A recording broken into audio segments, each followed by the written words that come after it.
Hello guys, welcome back to our channel. If your Midea portable air conditioner keeps turning off by itself every few minutes, suddenly stops cooling, or shuts down right when the room starts feeling comfortable, it can definitely become frustrating.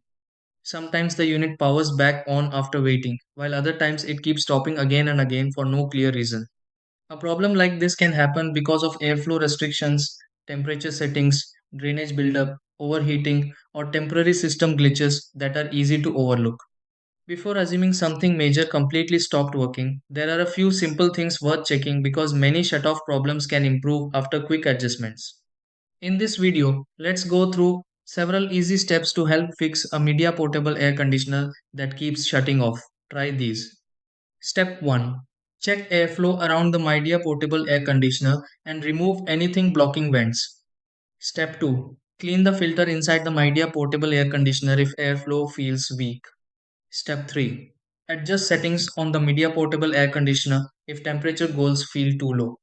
Step 4. Check the drain area of the Midea portable air conditioner for extra water buildup. Step 5.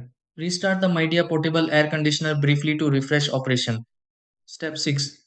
Test the Midea portable air conditioner again and confirm it stays running normally.